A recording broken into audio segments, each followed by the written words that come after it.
Bonjour à tous et bienvenue dans cette Mind Math sur la proportionnalité. Alors, proportionnalité, qu'est-ce que c'est? Eh bien déjà, on parle d'une situation proportionnelle entre deux grandeurs. Grandeur, attention de ne pas confondre. Une grandeur, c'est quelque chose qui est quantifiable. Par exemple, la masse, le volume, la température, le nombre de pommes de terre. Voilà, quelque chose qu'on peut compter. Ensuite, entre deux grandeurs, il y a un coefficient multiplicateur, c'est-à-dire que deux grandeurs proportionnelles, c'est quand on peut passer d'une grandeur 1 à une grandeur 2 en multipliant par quelque chose. Et du coup, à l'inverse, on peut repasser dans l'autre sens en divisant par ce même chiffre. Alors, ce nombre, justement, eh bien, c'est ce qu'on appelle un coefficient de proportionnalité. Ce que j'ai appelé A, c'est le coefficient de proportionnalité. Prenons un exemple. Si on considère des gaufres, avec 2 gaufres à 3 €, eh bien 6 gaufres vont coûter 9 € et 9 gaufres 13,50 €. Là, on a bien multiplié la grandeur 1, qui est le nombre de gaufres, par 1,5, le coefficient de proportionnalité, pour obtenir la grandeur 2, qui est le prix des gaufres. Deuxième chose qu'il faut savoir sur une situation de proportionnalité, c'est que quand on trace une grandeur par rapport à une autre, eh bien on obtient une droite qui passe par l'origine du repère, c'est-à-dire par le point 0, 0. Là, j'ai tracé le nombre de gaufres en fonction du prix et j'ai bien une droite qui passe par l'origine du repère. On passe ensuite à ce qu'on appelle une quatrième proportionnelle. La quatrième proportionnelle, eh bien, c'est la quatrième valeur du tableau, celle qu'on ne connaît pas. Reprenons notre exemple simple avec les gaufres et cette fois-ci, il nous manque le prix de 6 gaufres. Je vous propose 4 méthodes pour déterminer cette quatrième proportionnelle. Première méthode, on va faire un retour à l'unité, revenir à l'unité, c'est-à-dire trouver le prix d'une seule gaufre.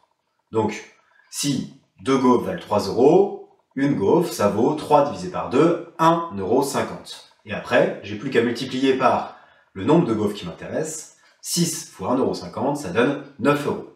Deuxième possibilité, utiliser le coefficient de proportionnalité.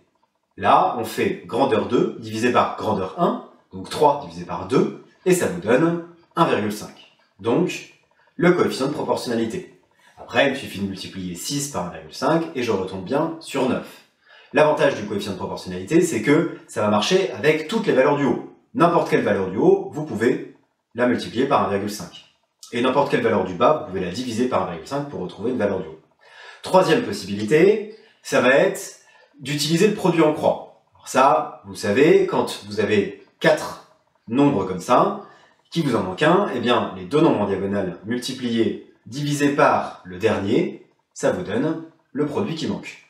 Donc, 6 fois 3, ça vous donne 18, divisé par 2, ça fait bien 9.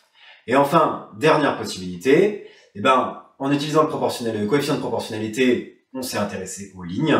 On peut aussi raisonner par colonne, puisque vous voyez bien que pour passer de 2 à 6, eh bien, il y a une multiplication par 3.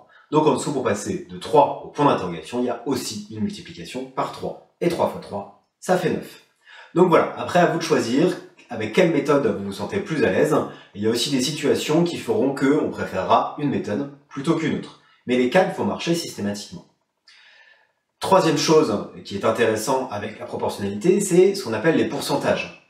Alors, un pourcentage, qu'est-ce que c'est? Eh bien, je vous rappelle que T% d'une quantité, ça revient à faire T% fois la quantité.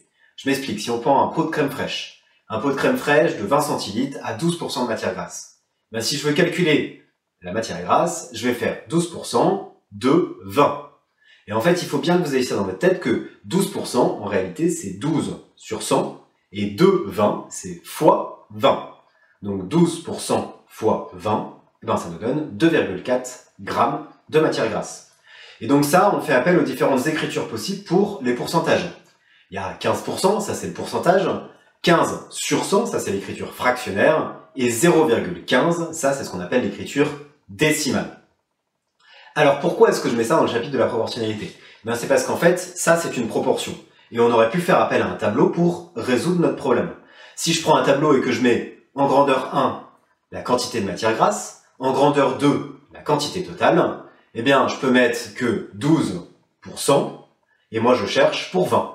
Donc, je vais faire 12 fois 20 divisé par 100, et je retombe bien sur 2,4. Et si je vous mets ça dans l'autre sens, c'est-à-dire que je vous dis, bah, par exemple, j'ai un pot avec 6 grammes de matière grasse sur les 20 centilitres. Combien est-ce que ça fait en pourcentage? Eh bien, on fait pareil. Cette fois-ci, je fais 6 grammes de matière grasse sur 20 au total, et je veux savoir sur 100 au total, ça fait 6 fois 100 divisé par 20, ça nous donne 30% de matière grasse. Dernière chose qu'il faut savoir faire avec la proportionnalité, c'est utiliser une échelle. Alors une échelle, c'est l'échelle d'un plan. Ça peut être aussi bien une carte IGN, qu'une carte routière, que le plan d'une chambre, qu'un plan d'architecte. Et bien en fait, l'échelle d'un plan, finalement, c'est le coefficient de proportionnalité, puisque c'est la distance sur la carte divisée par la distance réelle. Par exemple, si je prends un plan d'une chambre au 1 centième, ça veut dire que 1 cm sur le plan, eh bien c'est 100 cm dans la vraie vie.